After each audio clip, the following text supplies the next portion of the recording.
Freakonomics Radio is sponsored by Hotels.com. Hotels.com gives you access to hundreds of thousands of hotels worldwide. And when you join for free, you can save up to 20% instantly with member prices. Plus, every stay earns rewards. So when you book one trip, you're already lowering the cost of the next one. Hotels.com is simple, rewarding, and designed to help you get more out of every stay. Sign up for free and book today. Hotels.com. It's all in the name. Freakonomics Radio is sponsored by Amica. You know what they say, if you want to go fast, go alone. If you want to go far, go together. So go with Amica and get coverage from a mutual insurer that's built for their customers, one that looks after what's important to you together. Auto, home, life, and more, coverage that fits your unique needs. Amica helps you protect what matters most. Visit amica.com and get a quote today.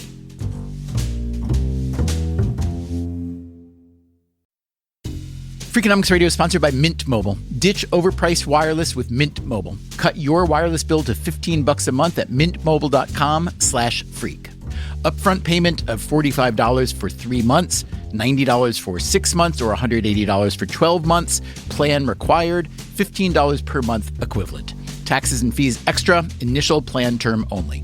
Greater than 50 gigabytes may slow when network is busy, includes up to 20 gigabytes hotspot. Capable device required. Availability, speed, and coverage varies. See mintmobile.com.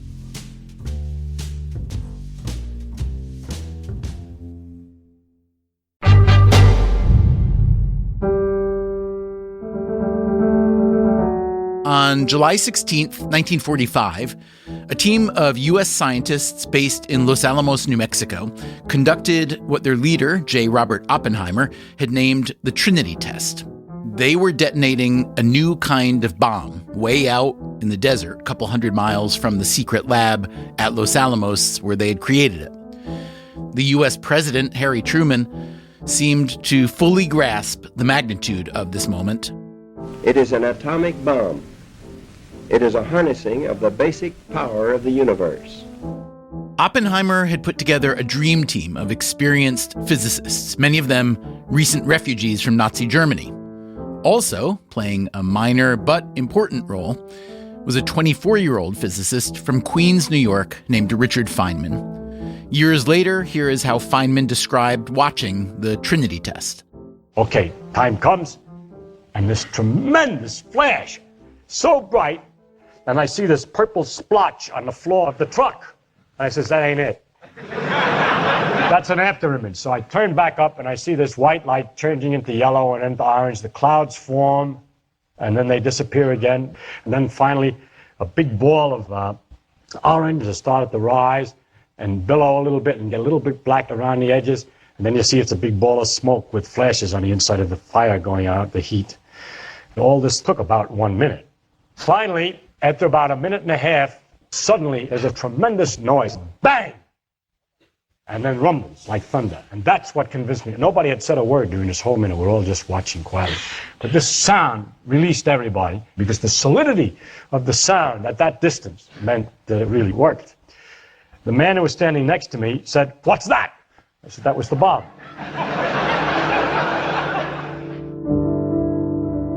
Yes, that was the bomb.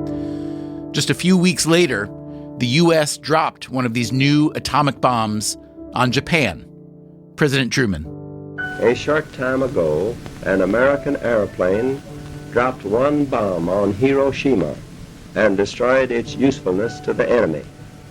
That bomb has more power than 20,000 tons of TNT. With this bomb, we have now added a new and revolutionary increase in destruction. Hiroshima was destroyed. Tens of thousands of Japanese were killed. 3 days later, the U.S. dropped a second bomb on the port city of Nagasaki. Again, the carnage was extreme. 6 days later, Japan surrendered, putting an end to World War II. The U.S. victory was, of course, welcome, but Richard Feynman was among those who wondered about the cost of the victory. My first reaction after I was finished with this thing was, it's useless to make anything. Feynman thought that with the existence of nuclear weapons, It was only a matter of time before we humans would wipe ourselves off the earth. I remember being in New York with my mother in a restaurant, immediately. I would see people building a bridge, and I would say they don't understand. I really believe that it was senseless to make anything because it would all be destroyed very soon anyway. He would take in a view and he would automatically visualize destruction from a bomb. That's Michelle Feynman, his daughter. His entire being was permeated by his effort at the war, and I don't think that it was a happy time at all. His father had died, his wife had died. He would look at people building things and think, why bother? For 5 years after the war, Feynman taught physics at Cornell University. He was depressed and restless. He had a hard time engaging in his work, a problem he'd never had before. Winters in upstate New York were long and cold. He needed to get away. A friend of his said, what are you doing this summer? And he said, I was going to go to South America. And he said, fantastic, come to Brazil. He had to learn Portuguese quickly. That trip lasted 6 weeks, but Feynman returned shortly after for his sabbatical year to teach at the Brazilian Center for Research in Physics in Rio. At least part of his salary was paid by the U.S. State Department. Feynman had grown up near the beach in Far Rockaway, Queens, in New York City. The beaches in Rio were a little bit different from the beaches in Queens. More samba music, more sun, more fun. Feynman wrote a letter to his physicist friend Enrico Fermi. I get lots of ideas at the beach, he said. So when his sabbatical was over, Feynman happily left Cornell for good and took a position at the California Institute of Technology. California was kind of a fresh start for him. He had open sky and sunny weather, and maybe because of his time in Los Alamos and really enjoying the rugged countryside, that probably set him on a path that he knew he liked the West. Caltech is in Pasadena, a picturesque and relatively old city just northeast of downtown Los Angeles. It's still got flourishes of old world wealth and flourishes of California hippie, too, with the Caltech nerd vibe snuggled comfortably between them. It seemed like a good idea for us to spend some time in Pasadena to get a better feel for Richard Feynman. We will be driving by the house where I grew up, and then we're going to the cemetery and we will see where my parents are. Pasadena is known as the City of Roses. It hosts the annual Rose Parade. So we will hear about some Feynman roses. At Caltech, he was a hero, right up to the end. And some thorns. He was an old-fashioned sexist. The Curious, Brilliant, Vanishing Mr. Feynman, Part 2 of our series, begins now.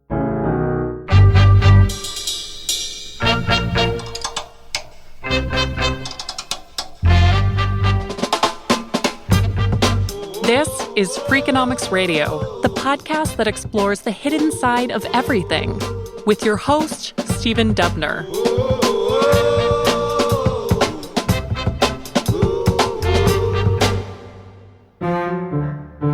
Part 2, The Brilliant Mr. Feynman. Chapter 4, Feynman the Scientist. Richard Feynman joined the Caltech faculty in 1950, and he stayed there until he died 38 years later. For most of that time, he wasn't well known to the wider public, but he was a bit of a celebrity in Pasadena, especially among his fellow academics. He stood out for his wit, which had some sharp edges, for his bongo playing, and also for the van he drove. It's a Dodge tradesman van, and it's the extended version. It gets horrifying gas mileage. It's super loud. It puts out clouds and clouds of hellish hydrocarbons when it runs, and it's incredibly long and uncomfortable to drive. That is Seamus Blackley, who is best known for having helped create the Xbox for Microsoft. He never met Richard Feynman, but he has been a fan since he was a teenager, which is why today he is the keeper of Feynman's old van. We visited him at the garage in Pasadena where he keeps it. So think of like a 70s plumber who painted his truck this horrible two-tone beige. And that's what Dick Feynman decided to buy when he got his Nobel Prize. On the sides of the van are some painted patterns that have been mistaken for hieroglyphics and Native American symbols. If you don't know what they are, it looks like a homeless guy has drawn on the side of this van. Most people don't give it a second look, but if you're driving somewhere and a physicist sees it, they freak out and run at you, and like you almost kill them and stuff.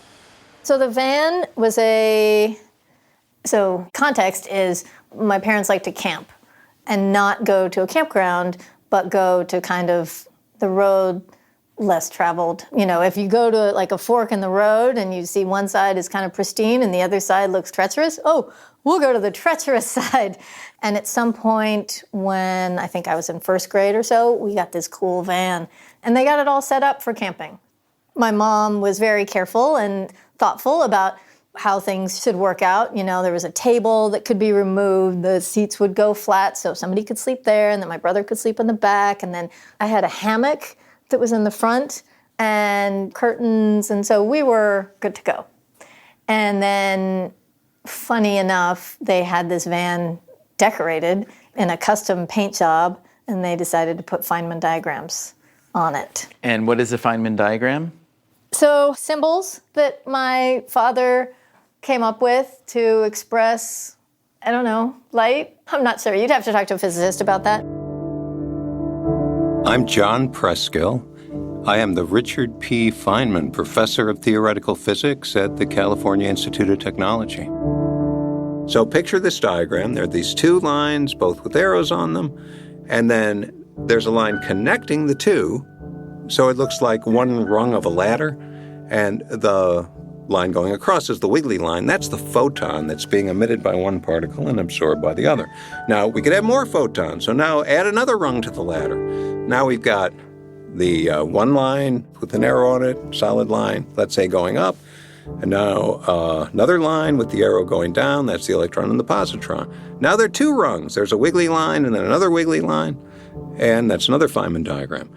The electron and the positron can collide with one another, and that can give rise to particles of light, photons, but then those photons convert to other particles like quarks and antiquarks, and those interact with other particles like gluons and so on. And to keep track of all those things that can happen and how to quantitatively evaluate how all those different processes contribute to the total rate, that's a pretty complicated problem. Feynman diagrams can help you organize that type of computation. These visual simplifications made quantum electrodynamics easier to work with, even for trained physicists. Here is the science writer Charles C. Mann. These are incredibly difficult and unwieldy for 99.999% of the human race, and that 0.001% that could work with them was Julian Schwinger. Julian Schwinger and Richard Feynman had a lot in common. They were both born in 1918, both grew up in Jewish families in New York, Schwinger in Manhattan, Feynman in Queens, and they both became pioneers in quantum electrodynamics. Feynman's mother liked to point out to her son just how smart this Schwinger boy was. Schwinger was an extraordinarily brilliant guy, but brilliant in a different way. People had always talked about them as being, competitive. It was clear when we spoke to Schwinger that he had that kind of barbed respect that you have for a worthy adversary. He clearly wasn't all that fond of Feynman. Feynman also spoke about it, and he said that he thought that people like us made a bit too much of their rivalry. And he said it was more like two people running a race. But it's, fundamentally a friendly competition because they're both pushing each other. In 1965, when Feynman was awarded the Nobel Prize in Physics, he shared it with Schwinger, as well as the Japanese physicist Shinichiro Tominaga. I'd asked him to explain what he'd done to win the Nobel Prize, and he started talking about quantum electrodynamics, and of course I really couldn't understand this. I'm Christopher Sykes. I was a documentary filmmaker for many years for the BBC and Channel 4. I found myself at some point saying, was it worth a Nobel Prize? which did produce, I have to say, a really classic response. I don't understand what it's all about or what's worth what. And if the people in the Swedish Academy decide that X, Y, or Z wins the Nobel Prize, then so be it. I won't have anything to do with the Nobel Prize. I don't like honors. I appreciate it for the work that I did and for people who appreciate it. And I notice that other physicists use my work. I don't need anything else. I've already got the prize. The prize is the pleasure of finding the thing out. I don't believe in honors. And that's why we called the finished film The Pleasure of Finding Things Out. The story goes like the first call was, 3 a.m. or something. And I'm sure that was very exciting.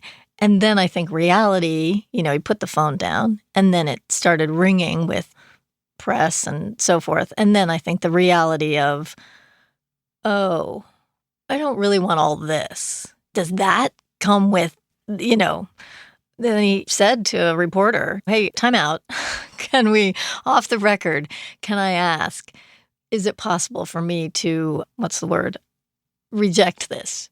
And the reporter said, no, that's not something that's going to happen. I mean, look, he was disdainful of all of these honorific types of things. I'm Stephen Wolfram, and I do science and technology.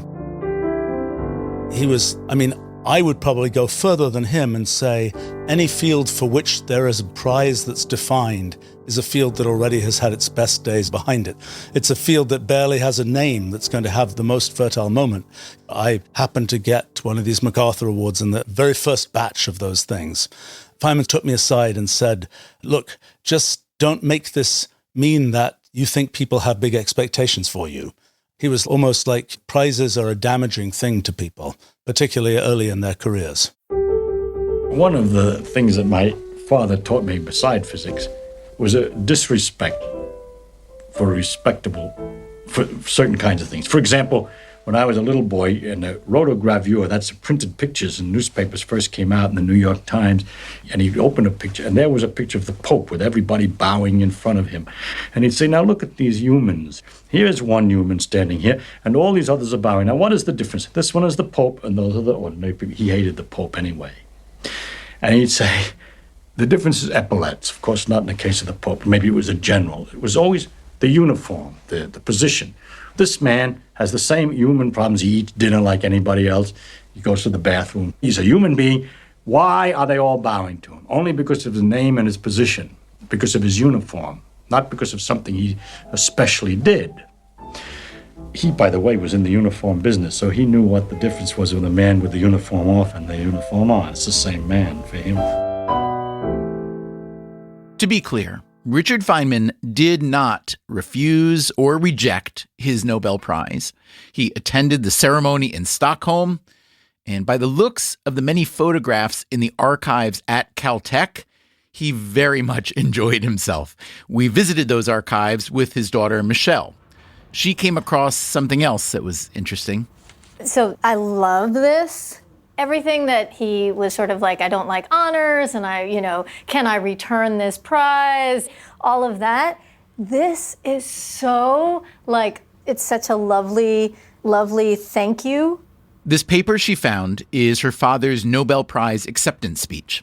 Some background. Feynman had been outwardly cranky about the award, even complaining about the fact that he'd have to rent a tuxedo. But apparently he had a change of heart.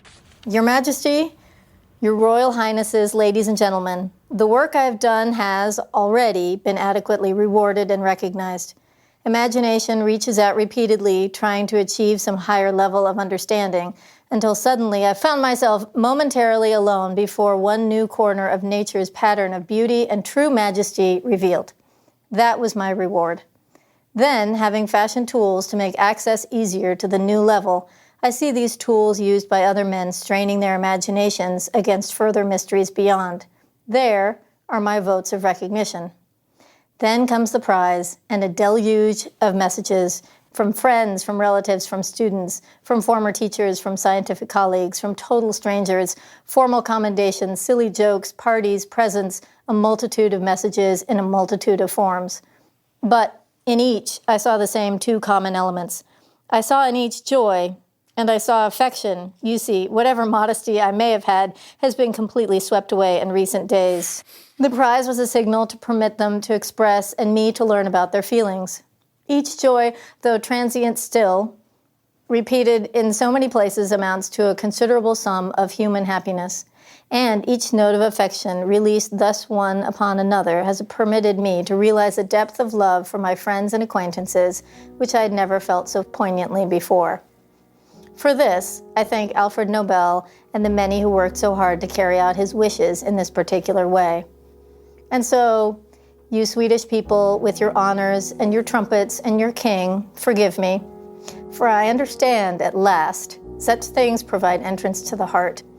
Used by a wise and peaceful people, they can generate good feeling, even love among men, even in lands far beyond your own. For that lesson, I thank you. After the break, what was Feynman like as a professor?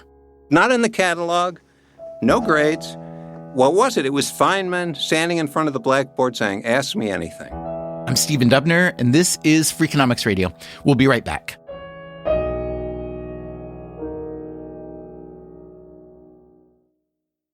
Freakonomics Radio is sponsored by Advantech. No one likes a creaky floor, and builders know that the subfloor sets the tone, which is why Advantech subflooring is engineered for strength, stiffness, and moisture resistance. Advantech products are designed to stand up to the elements and give you a bond so strong it's backed by the industry's first squeak-free guarantee. No squeaks, fewer callbacks, no problem. When the schedule is tight and performance matters, head to huberwood.com/Advantech to lay the foundation of a solid build.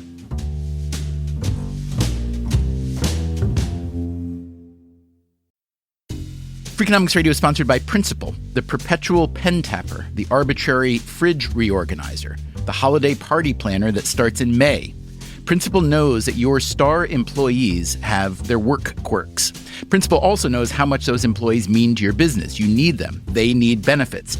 Work with Principal so they can help your team with a retirement and benefits plan that's right for them. Principal Life Insurance Company, Des Moines, Iowa.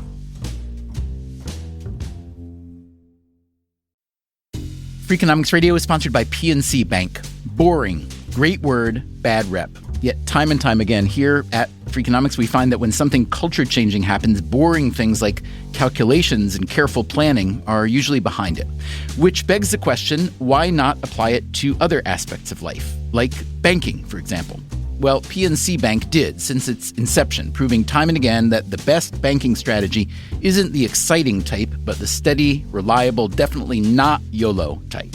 PNC Bank, brilliantly boring since 1865. Brilliantly boring since 1865 is a registered mark of the PNC Financial Services Group, Inc. PNC Bank, National Association, member FDIC.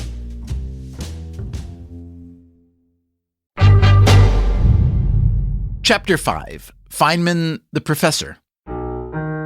The word most commonly attached to Richard Feynman would seem to be genius. That is the title of the definitive Feynman biography, published in 1992 by James Glick. Feynman himself did not like the label. He maintained there was nothing exceptional about his intelligence. So how did he become a giant of theoretical physics? Here's how Feynman put it in a BBC documentary called Fun to Imagine. You asked me if an ordinary person, by studying hard, would get to be able to imagine these things like I imagine. Of course, I was an ordinary person who studied hard.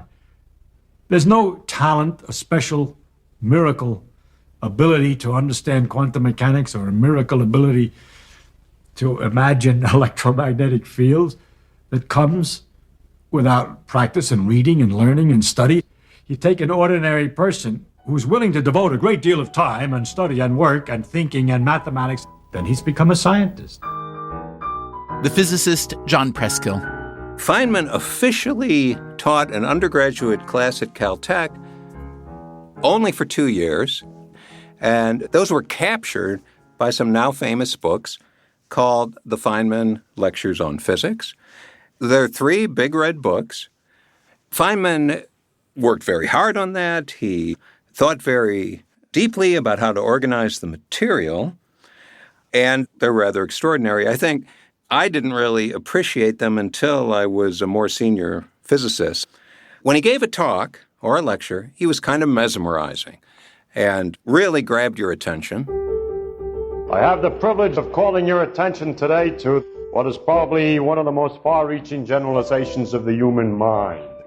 And while he spoke, things would seem extraordinarily clear and obvious, and many people had the experience that then afterward, when you tried to reconstruct the arguments, you'd find it very difficult. Somehow he made it seem easy, but there were nuances that he made seem natural when he spoke of them, but then when you tried to follow the path again, were actually very subtle. And what is this law of gravitation? It is that every object in the universe attracts every other with a force proportional to the mass of each and varying inversely as the square of the distance between them. If you like mathematics, you can write that same thing as an equation. The blackboard choreography would be very carefully thought out. They would end exactly on time. They had been prepared with great care. So he really put everything into it. The filmmaker Christopher Sykes. I turned up at Caltech for this lecture, and I have to say it was extraordinary because Feynman, I came in and there were about, 16 or 20 students, all wearing shorts and trainers with their feet up on the tables and stuff. And none of them were taking any notes. Feynman was lecturing, and I couldn't, of course, understand anything. It was, really high-level quantum physics. But towards the end, he looked up at the clock and he said, look, we've only got 8 minutes left. And this particular problem we're talking about, he said, there's two ways of tackling it. One's very elegant and clear and easy, and the other one is just incredibly messy. He said, but we've only got a little time left, so I'll just deal with the incredibly messy one. And I thought, well, this was great. Although that was the only official undergraduate class that Feynman taught at Caltech, there was an informal class at which he taught for many years. It was not in the catalog. It was not documented anywhere. The freshmen called it Physics X. It was intended especially for freshmen. And by word of mouth, it would become known that Feynman was going to be in a certain classroom at a certain time and that you could come and interact with him. Not in the catalog, no grades. What was it? It was Feynman standing in front of the blackboard saying, ask me anything. And there were rules. The rules were, don't ask me about coursework. Don't ask me how to do this problem in such and such a course. Don't ask me about somebody's paper. I haven't read it. I don't care about it. Don't ask me about somebody's theorem. I don't know that either. I can't tell you. Ask me about trying to understand something. It doesn't matter what it is. Everything is interesting. My colleague Kip Thorne remembers that when he was a freshman, that must have been around 1958, he heard the rumor. He went to the rumored room at the rumored time, and Feynman was there. And he says, okay, what do you want to talk about today? And somebody says, oh, let's talk about waves on Mars. Where that came from, I have no idea. So he starts to talk about waves on Mars. Well, let's say there's not really water on Mars, but let's suppose there is. Maybe there were oceans before. But the gravity is different than Earth. So that means water waves will propagate at a different speed, and he worked that out. But another thing, the atmosphere is thinner, so there's less wind, and that's not going to work up, such high waves blowing across the surface of the water. How high will the waves be? And he worked that out. And Kip came away from this enormously inspired. That you can just look at nature, and you ask questions, and you can calculate answers. Seamus Blackley. I don't think Feynman was trying to teach students who were not going to understand what he was saying. He wasn't trying to reach out in an inclusive way and elevate everyone, okay? Caltech is very hard on their undergraduates, right? There's like a Lord of the Flies thing going on. In the 60s, it was even worse. It's a cultural thing that Caltech struggles with to this day. And those lectures are built for those people who are going to go somewhere. And those were the people that Feynman was interested in. I don't mean to make him out to be such a prick, but I think that he was really interested in the really bright students who asked really bright questions and got him thinking about stuff. Now, that said, he obviously spent a huge amount of time in his career communicating ideas in a very clear way to general audiences. But I think those are two separate things. Because of the success of science, there is a kind of pseudoscience that social science is an example of a science which is not a science. They follow the forms. You gather data, you do so and so forth, but they don't get any laws. Haven't found out anything. Maybe someday they will, but it's not very well developed. But what happens is, at an even more mundane level, we get experts on everything that sound like they're sort of scientific. There's all kinds of myths and pseudoscience all over the place. Stephen Wolfram. His distaste for social science came from the fact that it just is not a bedrock kind of field. I'm sure if he was talking about that or about economics or something like that, he would say, what is this? Is it something where you have axioms for how people work and then you're trying to figure out the consequences? That's kind of more like the way he was doing physics. There are these underlying laws of physics and then we're working out their consequences. Well, at Caltech, he was a hero right up to the end, admired by his colleagues and by the students. I don't know who worshipped him more. And, that he was an extraordinary person and thinker was appreciated. Now, he was a bit of a narcissist. He was a show-off. He did it in a way which maybe irritated some people, which was also charming. And it's not like he tried to hide it. He thought pretty highly of himself. I mean, he did want to have quirks and to have stories about him. He really wanted to create this persona. Lisa Randall, and I'm a physicist professor at Harvard. I do theoretical particle physics and cosmology. This sounds kind of obnoxious, but if you're smart enough to do particle physics, you're probably smart enough to do other jobs where you make a lot more money, you get a lot more prestige in other ways. So, sort of your currency is, how important you're considered and what you've accomplished and what people think of you. So for some people, that's more important than others. He's a born performer. He clearly liked the adulation. I think he was a decent guy. And what was really interesting is to read these pages and pages sometimes of letters that people wrote. That's Michelle Feynman again. The letter is, hello, my name is Gary Vership. At the present time, I'm a junior at UC Berkeley and I'm majoring in physics. I would be interested in hearing your views on the present fields of research in physics. As of now, I'm interested in either plasma, space, or low-temperature physics. I would appreciate it very much if you could send me some information on your current research efforts. My address in Berkeley is... All right, so then he says, I'm sorry, but neither you nor I have the time it would take for me to expound my views on the research being done in physics, and I am interested in all fields. I mean... It's honest. I don't think he's being mean. It's just, I'm going to tell you like it is. You ask me, I'm going to tell you I don't have time to solve all your problems, and just FYI, I'm interested in everything. He didn't have a lot of judgment with people, So he went to a topless bar, and he liked watching the girls, and he liked drawing them, and, he would have conversations, and at some point... people were trying to shut the place down because, I don't know, they'd had enough of it or something. And so he showed up in court and said, no, this is a fine place. I go here all the time. Everything's above board. And it could have been also true that the neighbors were right about all of their concerns because ultimately the place did shut down. My point is that he had his own moral compass, which he was very strongly committed to. We had a lot of artist friends that I think were incredibly attractive to him because they were just free thinkers.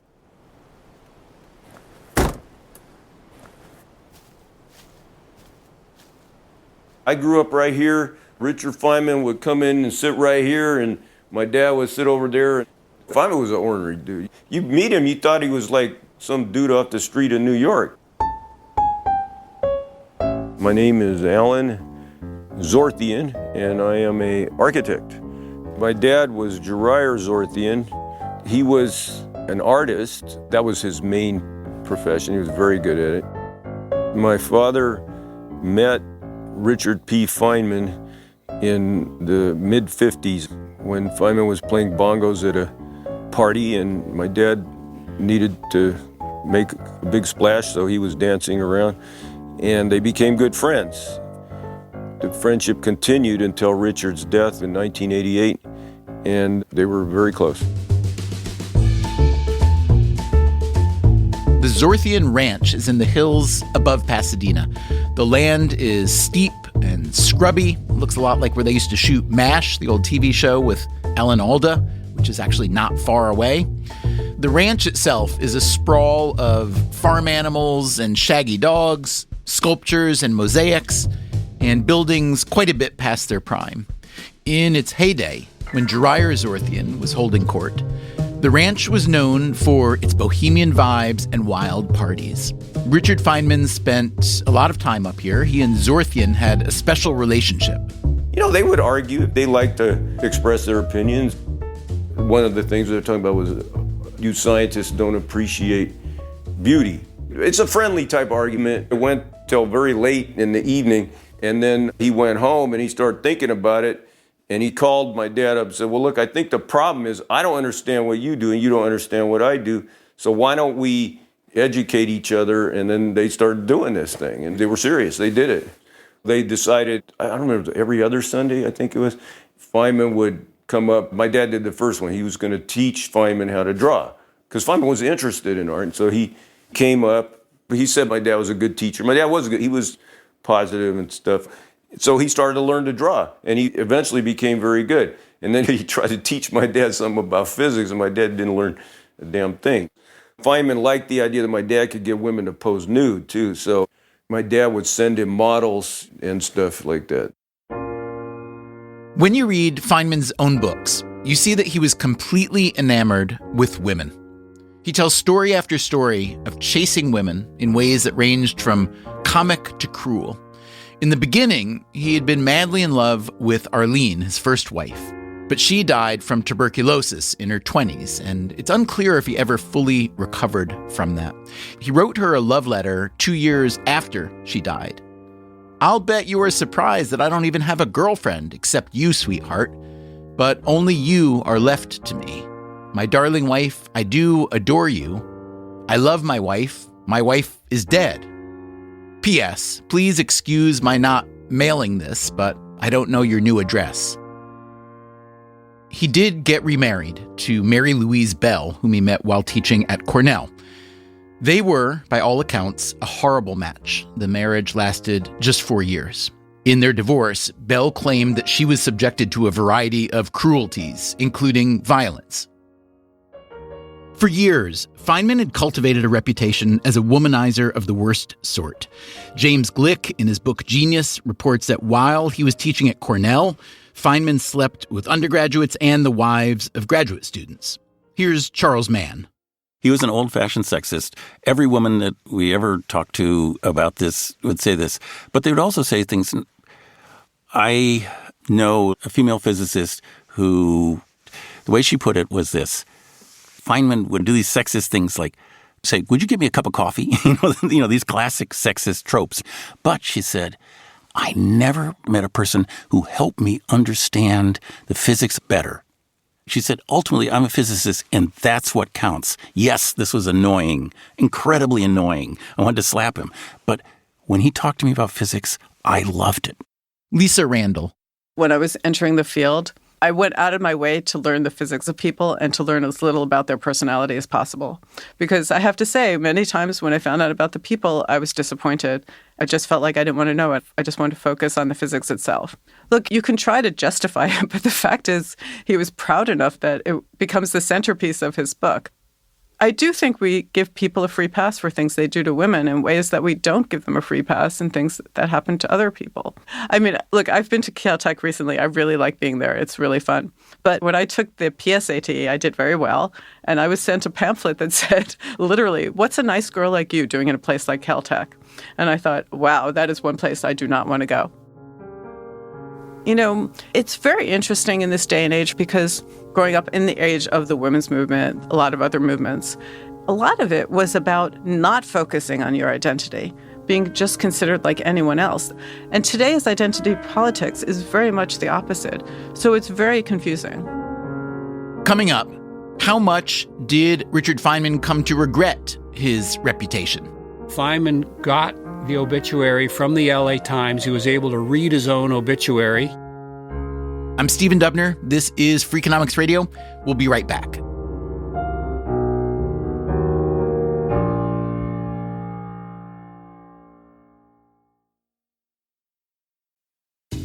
Freakonomics Radio is sponsored by USPS. In business, there's no room for guesswork. Every shipment matters. Every deadline counts. That's why reliability is at the core of USPS Ground Advantage. Each package moves through a secure nationwide network tracked from dock to door with affordable upfront pricing and delivery you can depend on. Because knowing your logistics are handled lets you focus on everything else. Visit USPS.com/Ground Advantage to start shipping with confidence. USPS Ground Advantage. We mean business. Freakonomics Radio is sponsored by Everpure. Data is crucial to businesses, but managing it can create friction, risk, and manual work. Everpure transforms static data into a living system, intelligent, instantly accessible, secure, energy efficient, and ready to perform. Plus, there is zero downtime for upgrades and maintenance. Whether your data is in the cloud, on premises, or at the edge, Everpure makes data management so simple it feels like second nature. Tame your data chaos with Everpure. Visit everpuredata.com to learn more. Freakonomics Radio is sponsored by Angie. Angie's been connecting homeowners with skilled pros for over 30 years, and they've made it easier than ever to tackle home projects. Their nationwide network has experts in everything from plumbing and landscaping to roofing, remodels, and more. You can read verified reviews and request and compare quotes to find your best price. So join the millions of homeowners who use Angie to get the job done well. Download the Angie app today or visit angi.com.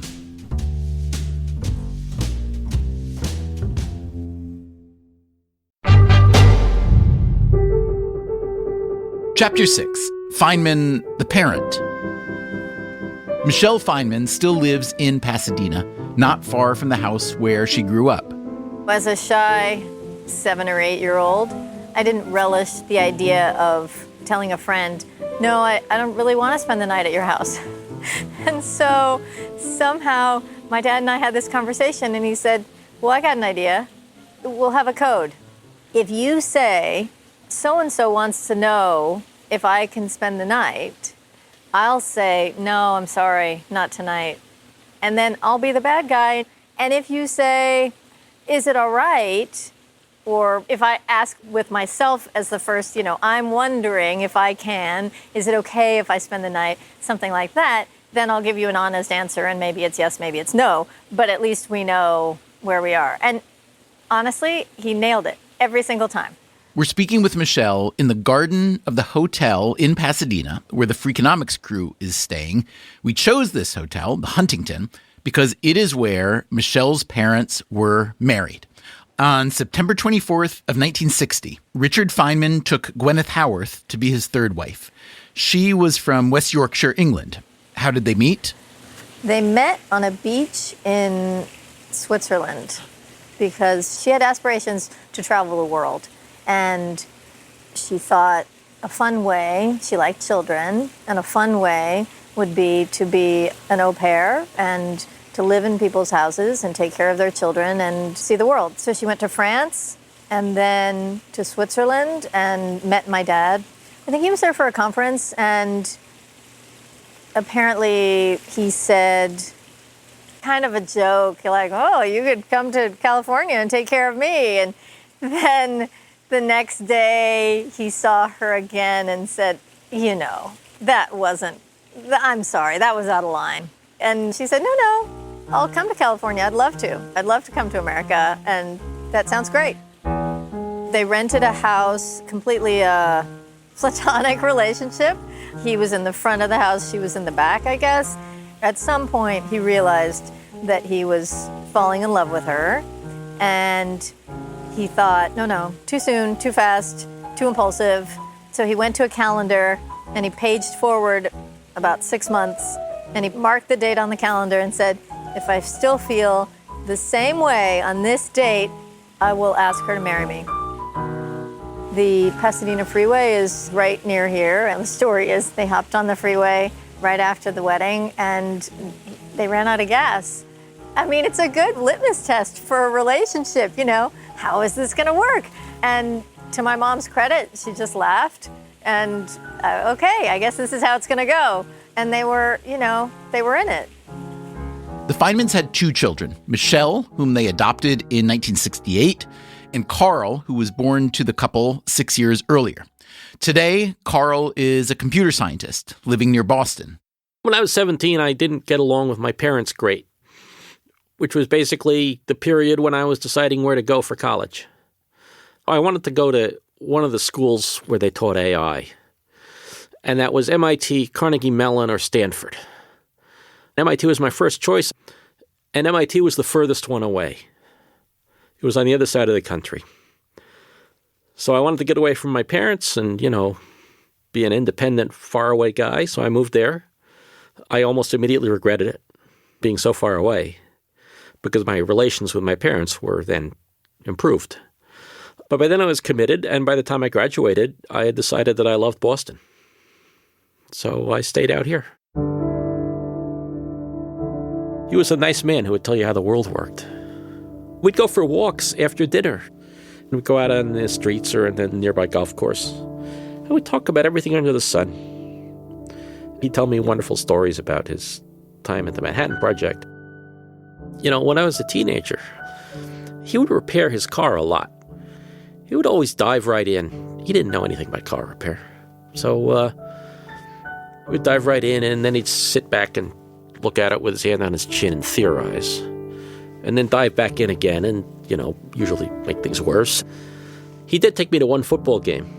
And afterward he said, so what do you think? And I said, I really didn't like that. I don't think I want to go to any more football games. And he was like, oh, thank God. I mean, you know, I was very into science. I read science fiction. I drew lots of pictures of spaceships. I was that kind of kid. And, you know, he thought that was great and took me to Hughes Aircraft, to their rocket factory and stuff like that. It was great as a little kid. I was in that world. I wanted to be, you know, one of those cool people with the short sleeve white shirts and the black ties. Yeah, we had a rocket scientist living across the street. Well, he enjoyed being a father, and so, you know, we have Gwyneth to thank for that because she gave him a stable family life. That is Ralph Layton. He is a longtime family friend who was Feynman's writing partner and drumming partner. Carl and Michelle were delights to him, and he learned that each of them liked different things about him. So Carl responded to certain things, and Michelle responded to other things. I could just see the happiness and fun when I came over for my Wednesday evening proper meal. I was a stay-at-home dad, and a lot of Feynman's philosophy came out with our kids. You know, just one little saying which I kept thinking of is don't take advantage of your position. So you never say, 'cause I said so. It's better to have that philosophy of ignorance, like, oh, yeah, that's an interesting question. I don't know the answer to that. Let's go find out. So he was on the curriculum commission, and so they all looked at textbooks and decided that, you know, this one should be approved and this one should not. My mom talked about how passionate he was about it. She said he would be in the basement and it was like an explosion from down below because he would just be incensed by the inane math problems. Like, you know, Johnny sees a star of 3,000 degrees. He sees another star of 6,000 degrees. What's the total number of... When would you ever need to know any of that in nature? You just wouldn't. But he had a collection of good math textbooks. So I would go down to his study and just, you know, read these math textbooks for high schoolers when I was a little kid. So I learned a lot of math that way. When I was doing math in high school, my dad would look over my shoulder and say, oh, yeah, hang on. I got a good way you could do that. I can think of 5 ways, and let me just show you one.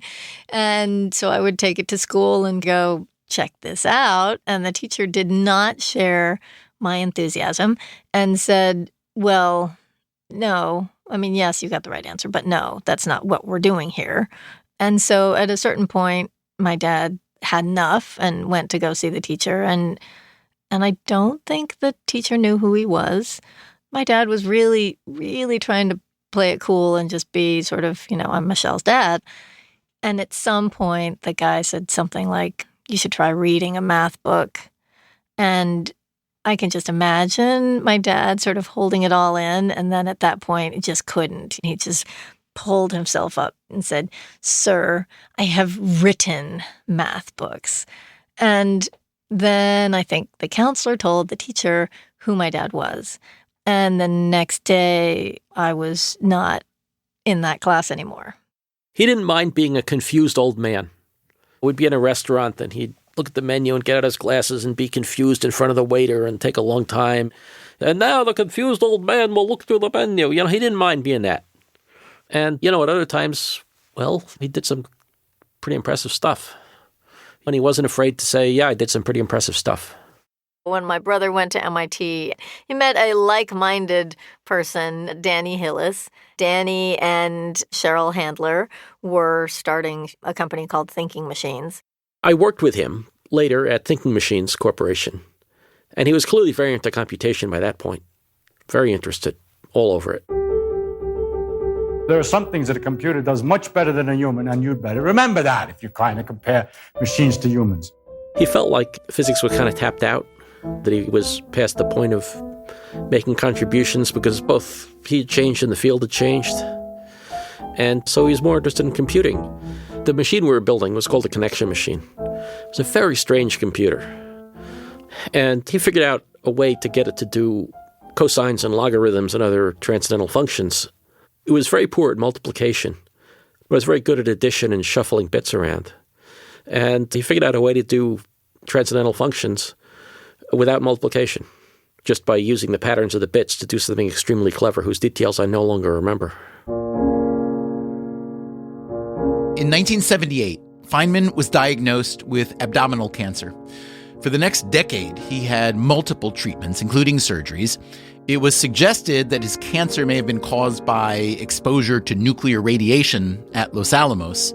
Feynman refused to consider that possibility. Ralph Layton.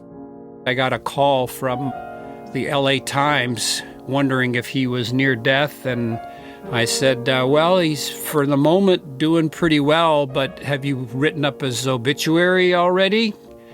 And they said yes. And I said, oh, wow. Would you mind sending it? Could I show it to the chief?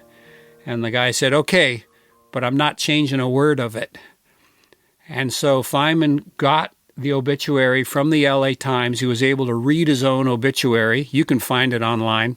And in the first paragraph or second paragraph, he mentioned he had this reputation for skirt chasing or some kind of description of that. And Feynman shook his head and was pretty sad that that would be something mentioned so soon, because I think he kind of played it up just to look like, scientists aren't all nerds and can't get anywhere and whatever.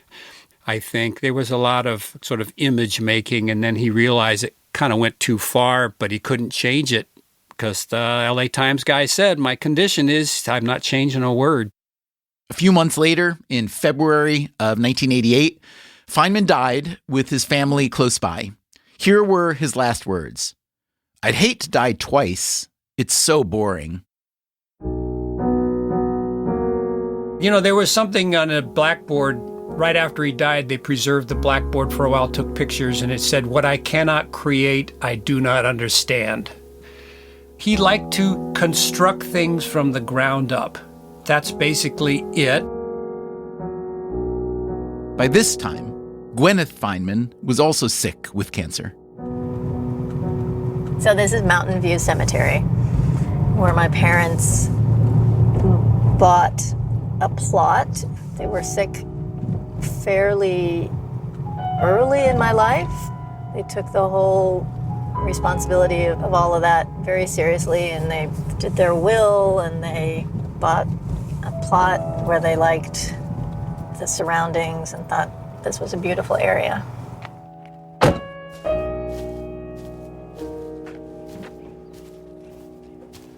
Yep, in loving memory. And then it says Feynman, Richard P. and Gwyneth M. And he has the dates 1918 to 1988, and she's 1934 to 1989. You know, sooner or later, everyone's going to lose their parents. I'm lucky because there's all this material I can just, what did his voice sound like? Let me listen to it. You know, I have those recordings. When I read his books, I can hear his voice again. Well, there's a lot of stories about it, but it's getting late, so we'll let it go at that.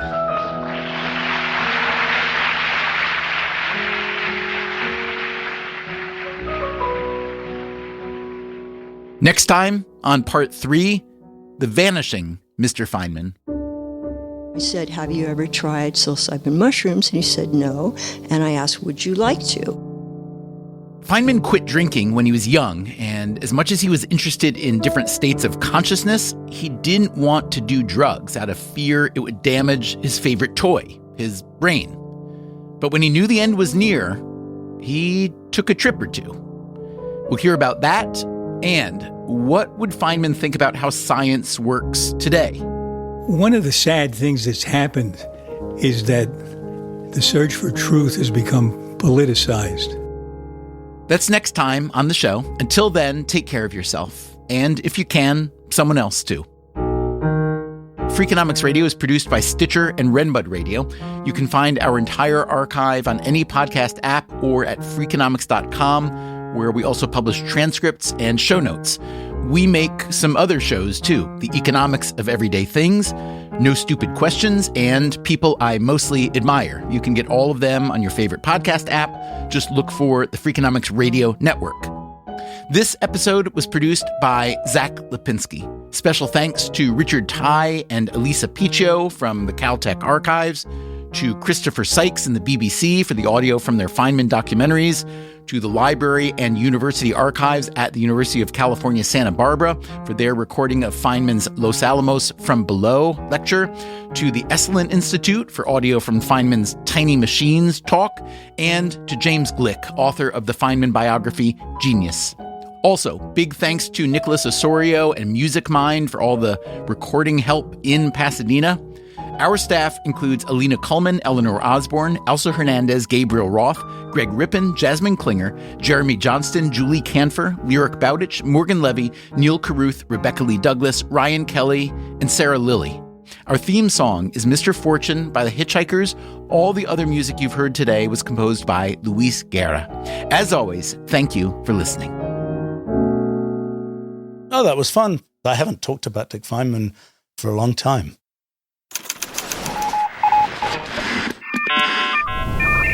The Freakonomics Radio Network, the hidden side of everything. Stitcher. Freakonomics Radio is sponsored by Ozempic. Innovation happens through rethinking what's possible, and when it comes to GLP-1s, Ozempic pill does just that. Learn more about Ozempic semaglutide tablets, 4 and 9 milligrams, by calling 1-833-OZEMPIC or visit Ozempic.com to view the medication guide and ask your doctor what's possible with FDA-approved Ozempic pill. Welcome back to Sure, Get It Delivered! Contestant, you're out of food and your meds, but are too tired to get up. Do you A, pout, B, beg your roommate, or C, get Walmart to deliver it all same day? Same day? Who knew? Gonna go with C, Walmart. That is correct. Walmart offers same-day delivery for prescriptions, groceries, and more. I love not leaving my couch. Walmart! Who knew? Subject to availability, restrictions, medication exclusions, and fees apply. It's smart to always have a few financial goals. And a really smart one you can set?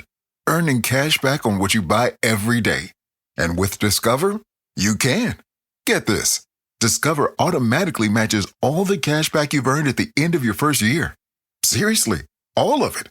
And we trust you to make smart decisions. After all, you listen to this show. See terms at discover.com/credit card.